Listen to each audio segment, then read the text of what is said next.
नमस्कार, city big news देख रहे हैं आप और मैं हूं आपके साथ साक्षी सोनी। सुबह की तरोताज़ा खबरें लेकर के आपके सामने हाजिर हूं। तो चलिए नजर डालते हैं आज की खबरों की ओर। सबसे पहले खबर आपको बता देती हूं, आपके हिसार के मेयर जो है गौतम सरदाना, वो डेंगू से पॉजिटिव हो गए हैं। चलिए नजर डालते हैं दूसरी खबर की ओर। दूसरी खबर के अंदर आपको बता देती हूँ कि पेट्रोल पंप संचालकों ने यह फैसला लिया है कि पेट्रोल पंप संचालक के साथ साथ जो है पेट्रोल पंप्स सारे के सारे वो बंद रखे जाएंगे। और बंद कब से कब तक रहेंगे इसके बारे में अभी आपको बता देते हैं कि 15 नवंबर से लेकर के 16 नवंबर तक पेट्रोल पंप्स बंद रहेंगे। और इसके पीछे का सबसे बड़ा कारण यह है कि डीजल जो है अलग अलग रेटों के ऊपर बिक रहा है और इसके अलावा अलग अलग जगह जो है वैट अलग अलग दरों के ऊपर घटाया गया है। अगर हरियाणा प्रदेश की बात की जाए तो हरियाणा के अंदर कम वैट घटाया गया है, वहीं अगर अन्य प्रदेशों की बात की जाए तो अन्य प्रदेशों के अंदर ज़्यादा वैट घटाया गया है। इसी को लेकर के पेट्रोल पंप संचालक हड़ताल के ऊपर रहेंगे और ये हड़ताल जो है 15 नवंबर से सुबह 6 बजे से 16 नवंबर सुबह 6 बजे तक रहेगी। और पूरे हिसार में 250 पेट्रोल पंप है और एक पेट्रोल पंप में लगभग 5000 लीटर पेट्रोल डीजल की बिक्री होती है।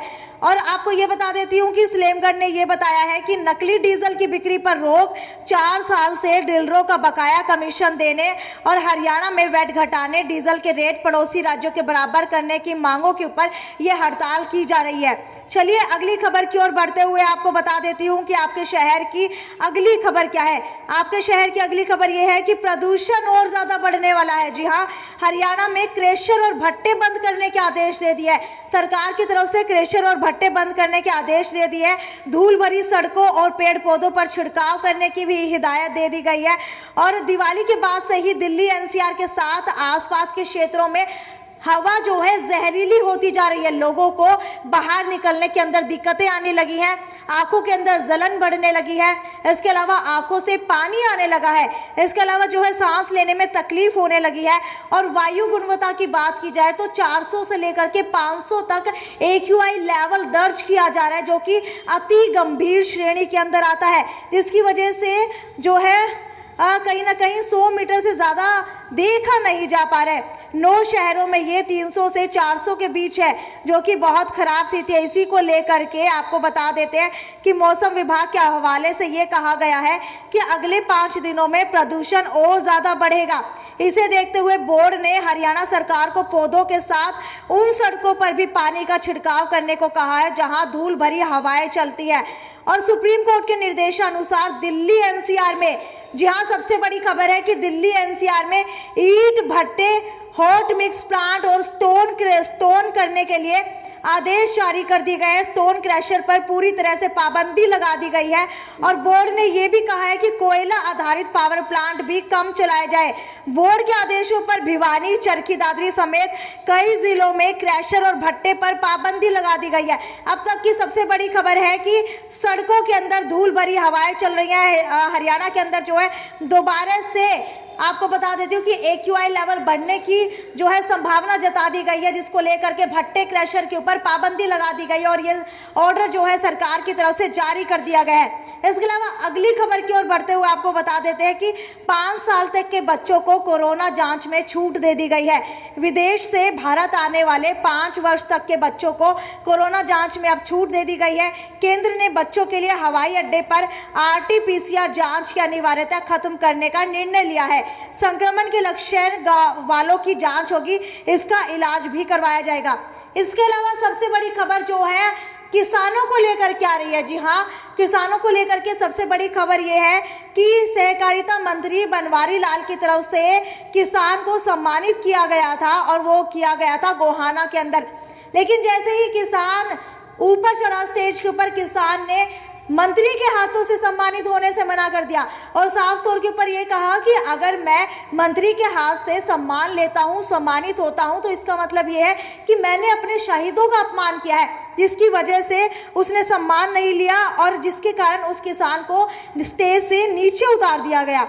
जी हाँ, स्टेज से नीचे उतार दिया गया। और आपको ये भी बता देती हूँ कि ये सम्मान आखिरकार दिया क्यों गया था। सम्मान जो है इसलिए दिया गया था क्योंकि सबसे अधिक गन्ना लेकर आने वाले किसानों को सम्मानित किया जा रहा था शुगर मिल आहुलाना की तरफ से। क्योंकि हर साल ऐसा होता है और इस साल भी 2021-22 की शुरुआत करने आए सहकारिता मंत्री बनवारी लाल ने एक किसान ने इनाम लेने से इनकार कर दिया था, जिसकी वजह से उसको नीचे उतार दिया गया। हालांकि आपको क्या लगता है कि इस तरीके से अगर किसान ने सम्मान लेने से इनकार कर दिया तो जो रवैया सहकारिता मंत्री का था क्या वो सही था? क्या इस तरीके से पेशेंस जो है उनका, क्या उनको अपने पद के हिसाब से सही लगता था? आपकी क्या राय है इस बारे में, वो मुझे नीचे कमेंट सेक्शन के अंदर लिख करके बताइए। इसके अलावा आपको अगली खबर की ओर बढ़ते हुए बता देती हूँ कि अब जो है अगली खबर आ रही है पंजाब कांग्रेस से। पंजाब कांग्रेस की तरफ से हुड्डा खेमे ने भी अलग अलग अपनी रणनीति बनानी शुरू कर दी है और क्या रणनीति बनाई है वो आपको बता देती हूँ कि पंजाब कांग्रेस प्रकरण के बाद खेमे को मजबूत करने में भूपेंद्र सिंह हुड्डा जुट गए हैं और 18 को वो जींद में अपना दमखम दिखाने वाले हैं। और आपको ये भी बता देती हूँ कि 16 को चंडीगढ़ में विधायक दल की बैठक भी होने वाली है। इसके बाद जो है पंजाब कांग्रेस में कैप्टन अमरिंदर सिंह को लेकर हाईकमान के फैसले के बाद से ही खुद को मजबूत करने में पूर्व सीएम भूपेंद्र सिंह हुड्डा यूथ कांग्रेस से के चुनाव में दमखम दिखाकर हाईकमान को ये आदेश या ये फिर कह सकते हैं कि संदेश दे करके ये दिखा देना चाहते हैं कि उनकी और उनके सांसद बेटे दीपेंद्र की जो है युवाओं में अच्छी खासी पकड़ है। 90 विधानसभा हलकों में 74 के अपने खेमे के प्रधान बनने में सफल होकर हुड्डा दिल्ली तक ये भी बताने में सफल रहे कि वो सिर्फ रोहतक, सोनीपत और झज्जर ही नहीं बल्कि पूरे हरियाणा की कांग्रेस में दखल रखते हैं। इसीलिए वो अपना दमखम दिखाने के लिए 18 को जींद में पहुंचने वाले हैं।